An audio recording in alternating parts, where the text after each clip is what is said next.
सबै छन् जाति यहाँ, कोही छन् र बाँकी कहाँ, सबै छन् जाति यहाँ, गरेका मिली सबै गुराँस पनि फुल्छ यहाँ, एउटै हो सबको रहर, बनाऊ यो हाम्रो सहर, एउटै हो सबको रहर, बनाऊ यो हाम्रो सहर, हाम्रो Biratnagar.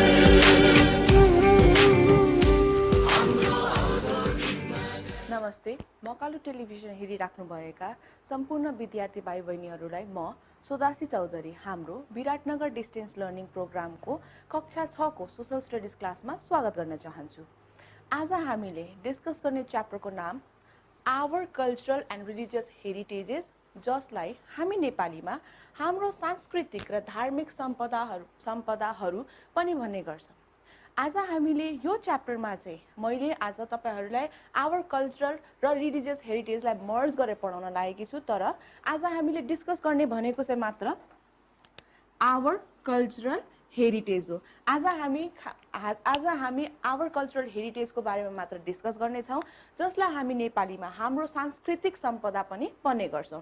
So the topics that we are going to discuss today are, as you can see on the screen, traditional dresses, traditional ornaments, traditional dance, folk musical instruments, painting जसलाई हामी नेपालीमा चित्रकला पनि भन्ने गर्छौं, architectures जसलाई हामी वास्तुकला, sculptures जसलाई हामी मूर्तिकला भन्ने गर्छौं, and finally typical Nepali utensils, products and rituals भन्ने टपिकहरु हामी आज डिस्कस गर्ने छौं।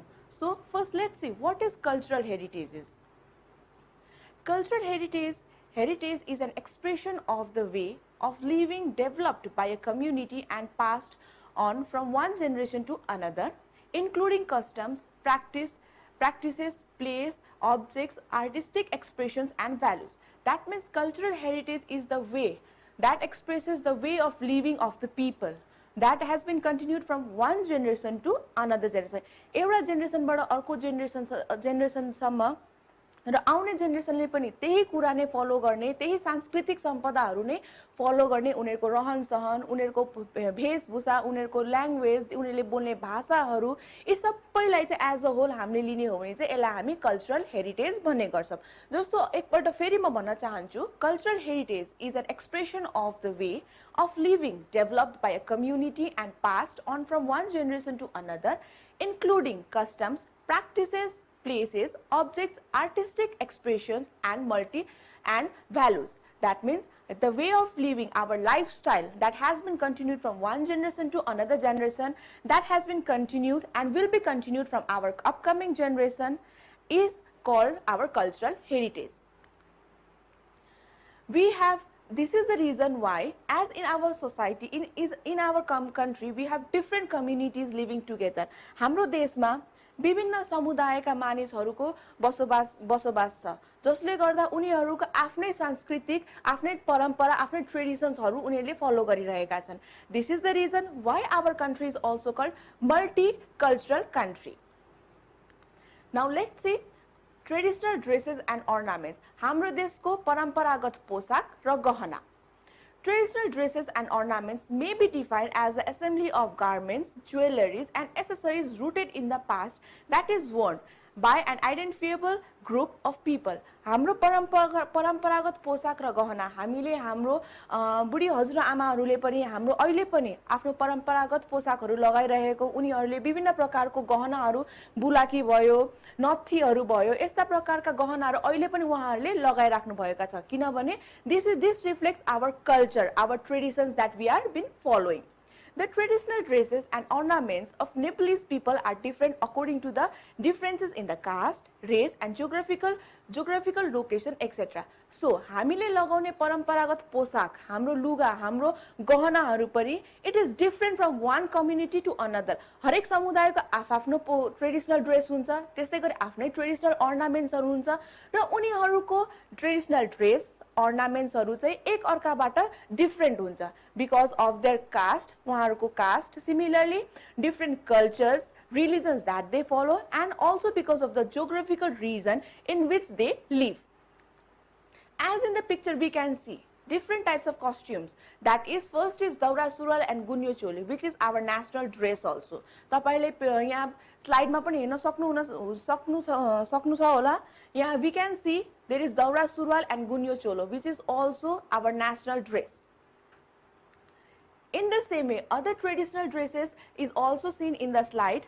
मगर समुदायको पोशाक, त्यस्तै गरी गुरुङ समुदायको पोशाक, यो दुईटा पिक्चरमा पनि हामीले उनीहरुको ड्रेसेसहरु, उनीहरुको पोशाक, उनीहरुको गरगहनाहरु भिन्न भिन्न देख्न सक्छौं because they belong to different community. उहाँहरु डिफरेन्ट समुदायको, एउटा पिक्चरमा हामी हेर्न सक्छौं मगर समुदाय, अर्को पिक्चरमा हामी हेर्न सक्छौं गुरुङ समुदाय, जसले गर्दा उनीहरुको आफआफ्नो समुदायको आफआफ्नो कल्चर, आफआफ्नो ट्रेडिसन्स, आफआफ्नो रहनसहन, आफआफ्नै भाषा, भेषभूषाहरु भएको कारणले गर्दा पनि उनीहरुको cultural, that is traditional dress is also different. Likewise, we can see the traditional dress of Newar community as well as the traditional dress of Tharu community. Here also we can see two different cultural dresses that the two different people, two different communities or a group of people are wearing of different communities. जस्तो नेवार समुदायको मानिसहरुको cultural dress विभिन्न छ, different छ, त्यस्तै गरी Tharu community, Tharu समुदायको cultural dress पनि फरक देख्न सक्छौं. त्यस्तै गरी लास्टली हामी हेरौं शेर्पा कम्युनिटीको मानिसहरु. हामीले शेर्पाहरु कहाँ बस्छन् भन्ने कुरा त हामीलाई थाहा होला. शेर्पा कम्युनिटीको मानिसहरु हिमाली क्षेत्रमा बस्छन् जहाँ धेरै चिसो र जाडो हुने गर्छ, and most probably snowfalls takes place in those places because of which it's very cold. So because of the geographical location, because of the geographical area where they live, that is in the Himalayan region, the climatic condition is very cold, because of which it differs their traditional costume also. उहाँहरुले पातलो light कटनको कपडाहरु लगाउन सक्नुहुन्न किनभने त्यस क्षेत्रमा धेरै भन्दा धेरै जाडो हुने, it's very cold region, and to keep our body warm from the cold air, from the cold of Himalayan region, they wear thick clothes that is called bakhu and docha, and they also wear a warm woolen cap. So in this way, our traditional dress or our traditional costumes and ornaments differ as per our caste. हाम्रो casteले गर्दा पनि फरक पर्न सक्छ. The religion that we follow, the traditions that we follow, similarly it also affects because of the geographical region. हाम्रो भौगोलिक क्षेत्रले गर्दा पनि हाम्रो traditional costumes र ornaments हरु फरक पर्न सक्छ as per the different communities of the people living in our country. In the same way, the traditional ornaments, सायद हजुरहरुले अहिले यो ट्रेडिशनल ornamentsहरु परम्परागत गहनाहरु लगाउनु हुन्न होला, जस्तो हामीले हेर्न सक्छौं ढुंग्री, बुलाकी, तर हाम्रो हजुरआमाहरुले अहिले पनि यी सबै गरगहनाहरु लगाएको हामी हेर्न सक्छौं होला. हाम्रा बुढापाकाहरु अहिले पनि यही गहनाहरु नै लगाउने गर्दछन्.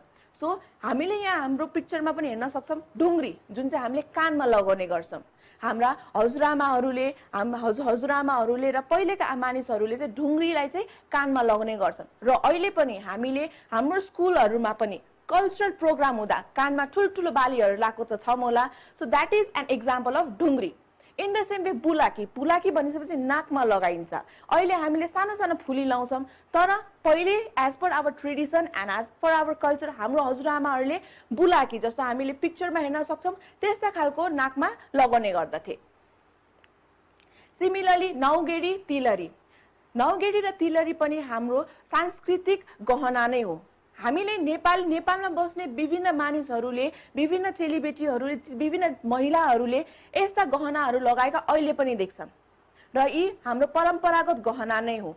यदि कसैको बिहे हुँदैछ, कसैले विवाह गर्न लागिरहेका छन् भने यी सबै गहनाहरु उनीहरुले लगाउनु अनिवार्य नै हुन्छ. र these all ornaments are only found in our country. That means most probably the women of our country, of Nepalese society, they prefer wearing this kind of ornaments rather than the other women of the different countries. हाम्रो देशमा कुनै पनि सेरेमनीजहरु, कुनै पनि फेस्टिभल्सहरु हुँदाखेरि हामीले हाम्रो आमाहरुलाई, हाम्रो दिदी बहिनीहरुलाई हामीले यस्ता अरु महिलाहरुलाई यस्ता खालका गहनाहरु लगाएर सजिएको देख्न सक्छौं. तर त्यस्तै हाम्रो बाहिरको समुदाय बाहिर कन्ट्रीहरुमा अरु देशहरुमा विदेशहरुमा हामीहरु यस्ता गरगहनाहरु लगाएर सजिएर बाहिर गएको देख्न सक्दैनौं that's why these all are the traditional ornaments of our country and most probably the women of our country prefer to wear all these kind of ornaments in the same way यहाँ मैले समग्रमा दुईटा समुदायको विभिन्न प्रकारका गरगहनाहरुको picture पनि देखाइरहेकी छु जस्तो राई समुदायको गहनाहरु हजुरले हेर्न सक्नुहुन्छ त्यस्तै गरी थारू समुदायको गरगहनाहरु उनीहरुको गरगहनाहरु डिफरेंट फरक छन् र जसले गर्दा उनीहरुको आफआफ्नो कल्चर आफआफ्नो रिलिजन आफ्नो संस्कृति त्यस्तै आफ्नो ट्रेडिसनको हिसाबले उनीहरुको आफआफ्नो डिफरेंट टाइप्स अफ गरगहना or traditional ornaments हरु हामी देख्न सक्छौं you can differentiate the two different ornaments type of ornaments that we find in Rai community and in Tharu community.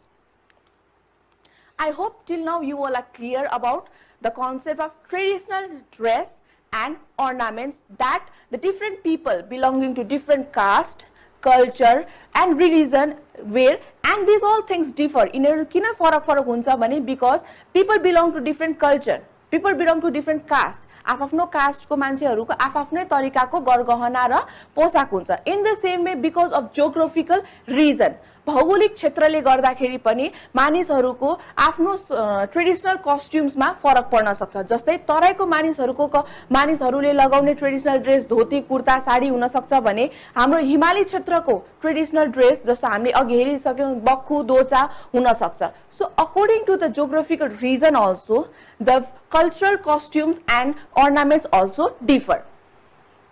Now let's move on to traditional dances. What is traditional dance?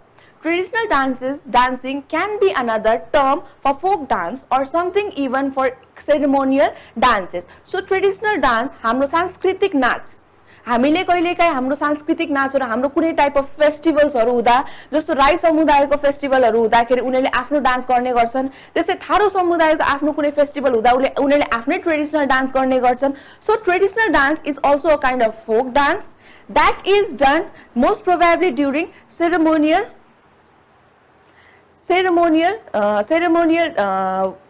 during the ceremonial dances कुनै पनि इभेन्ट्सहरु हुँदाखेरि उनीहरुले त्यो डान्सहरु गर्ने गर्छन् त्यस्तै some of the traditional dances practiced in different communities are so विभिन्न समुदायको आफआफ्नै डान्स आफआफ्नै सांस्कृतिक नाचहरु हुन्छन् जस्तै देउडा मारुनी लाखे नाच धन नाच झाँगर नाच सतार नाच यी सबै चाहिँ हाम्रो विभिन्न प्रकारका सांस्कृतिक नाचहरुको नाम हुन् एकचोटी तपाईहरुले स्क्रिनमा पनि हेर्न सक्नुहुन्छ ट्रेडिशनल डान्सेस देउडा नाच हामीले देउडा नाच हेरिराछौं होला हामीले देउडा नाच त्यस्तै गरी धान dance Maruni dance Lakhe dance so यी सबै चाहिँ हाम्रो देशमा भएका विभिन्न कल्चरको हिसाबले उनीहरुको आफआफ्नै डान्स फर्म्सहरु पनि हुन्छन् सो हामीले यो पिक्चरबाट पनि क्लियर छ होला देउडा नाच र धान dance they are two different dance that has been followed by the different communities in the same way maruni dance and lakhe dance these two are also different forms of traditional dance that has been followed by the people of different communities so now let's move on to folk musical instrument tara hamro yo folk musical instrument discuss garnu bhanda agadi यदि हजुरहरुले भर्खरै Makalu television हेर्दै हुनुहुन्छ भने म फेरि हजुरहरुलाई स्वागत गर्न चाहन्छु हाम्रो विराटनगर डिस्टेन्स लर्निङ प्रोग्रामको कक्षा 6 को सोशल स्टडीज क्लासमा र आज हामी डिस्कस गर्दै छौं हाम्रो कल्चरल हेरिटेज जसलाई हामी नेपालीमा हाम्रो सांस्कृतिक सम्पदा पनि भन्ने गर्छौं Now let's move on to folk musical instrument.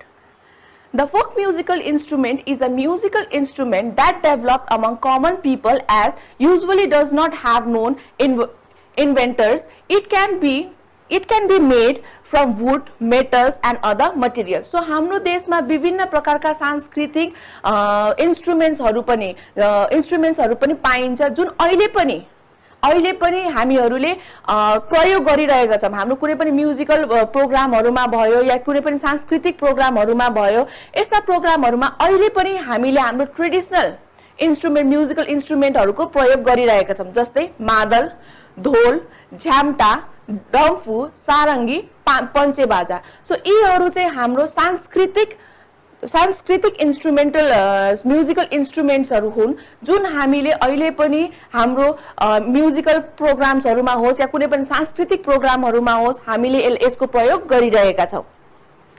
एकचोटि हेरौँ हाम्रो पिक्चरमा पनि ट्रेडिसनल म्युजिकल इन्स्ट्रुमेन्ट तपाईले विभिन्न प्रकारको इन्स्ट्रुमेन्ट्सहरू हेर्न सक्नुहुन्छ होला जुन हामीले अहिले पनि प्रयोग गरिरहेका छन् र विशेष गरी हाम्रा हजुरबुवाहरूले या बुढापाकाहरूले अहिले पनि यही इन्स्ट्रुमेन्टहरू प्रयोग गरेर नै सुमधुर गीतहरू गाइरहेका र सुनाइरहेका हुन्छन्। त्यसै गरी अर्को पिक्चर हेर्नुस्। यो पिक्चरमा मैले विभिन्न इन्स्ट्रुमेन्ट्सहरूलाई चाहिँ डिफरेन्ट वेमा क्याटेगोराइज गरेको छु। जस्तै सारङ्गी त हजुरले सुन्नु भएको छ होला। Yes in the same way मादल, झ्याम्टा, ढोल, पञ्चेबाजा यी सबै चाहिँ हाम्रो सांस्कृतिक बाजाहरू हुन् जसले हाम्रो संस्कृतिलाई झल्काउने गर्छ। नाउ पेन्टिङ, चित्रकला। पेन्टिङ भनेको के हो? कपीमा पेन्ट गर्नुलाई मात्र या कपीमा हामी ड्राइङ क्लासेसहरुमा पेन्टिङ गर्नुलाई मात्र पेन्टिङ बन्दैन। बट हाम्रो पेन्टिङ अर्थात चित्रकलाले हाम्रो कल्चरलाई हाम्रो संस्कृतिलाई पनि रिफ्लेक्ट गर्छ। ल कसरी रिफ्लेक्ट गर्छ? Let's see.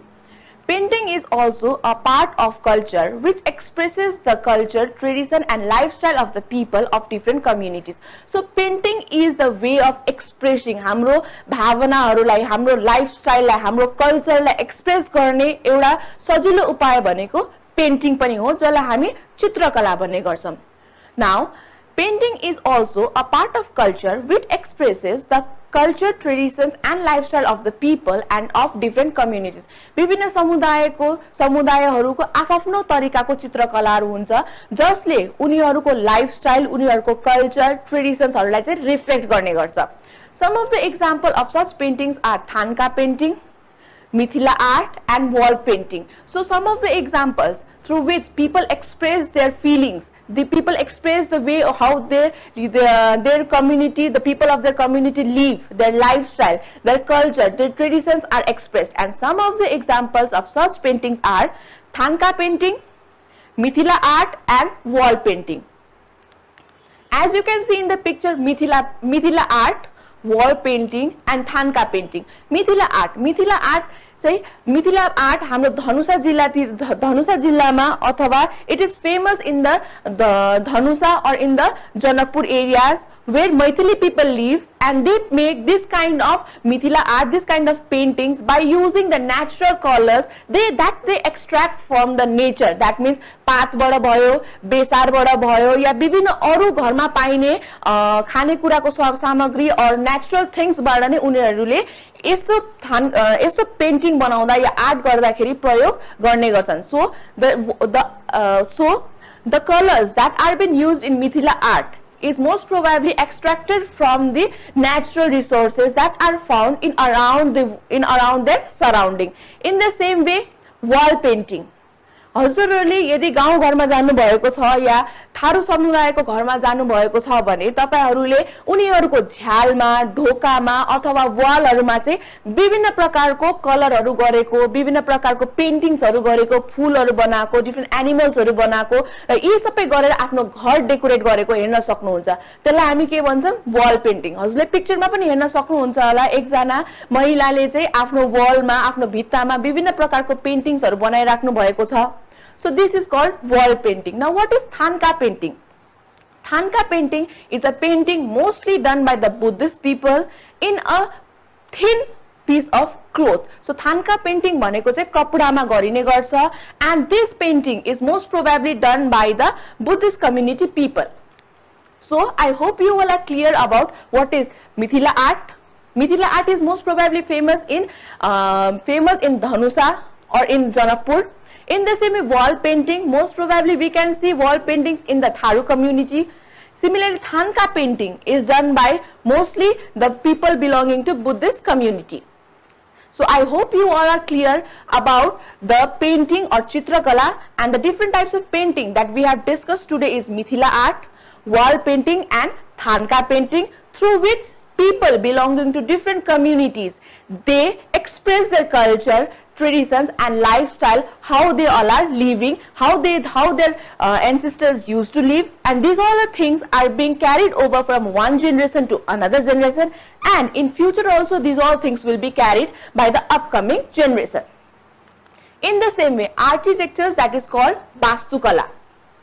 The art dealing with the place of dwelling is called architecture. Architecture भन्ने बित्तिकै हामीले बनाउने घर, विभिन्न तरिकाको घर, कसरी बनाउँछ विभिन्न डिजाइनको घर, यी सबैले चाहिँ हामी के भन्छौँ त architectures. So different traditional architectures that has been made in our country are pagoda style, stupa style, Sikhar and Mughal style.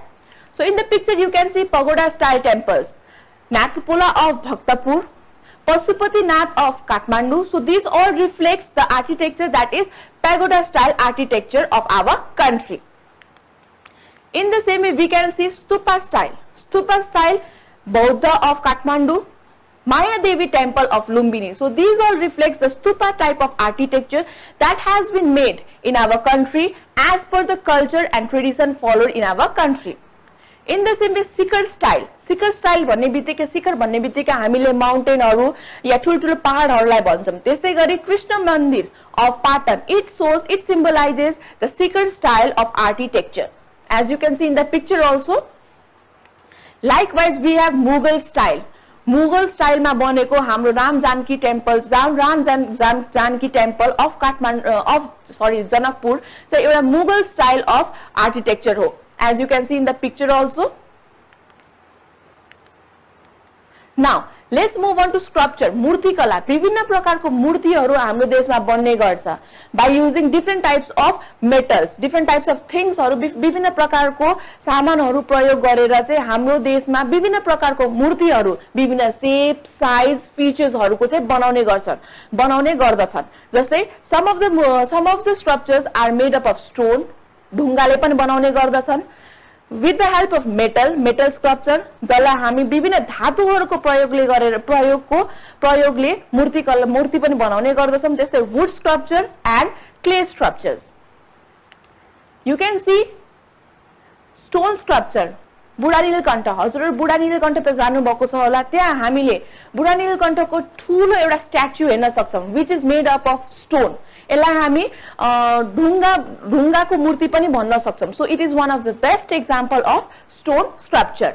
Likewise metal sculpture. Metal sculpture भन्ने बित्तिकै विभिन्न धातुहरुको प्रयोगले बनाइएको मूर्तिलाई metal sculpture भनिन्छ. जस्तै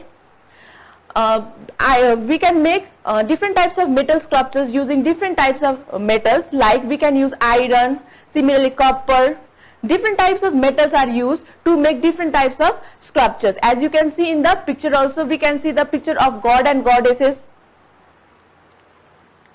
Likewise wood sculpture, काठले बनेको कलालाई चाहिँ हामीले के भन्छौं, wood sculpture. Like अहिले पनि हाम्रो विभिन्न ठाउँहरुमा विभिन्न मानिसहरुको घरमा हामीले ढोकामा विभिन्न प्रकारको कलात्मक कुराहरु बनाएको देख्न सक्छौं. त्यस्तै आँखीझ्याल, one of the best example of wood sculpture.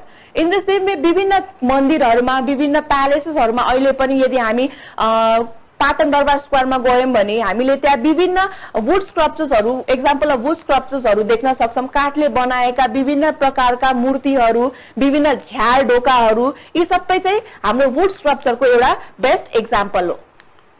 त्यसै गरी क्ले स्कल्पचर.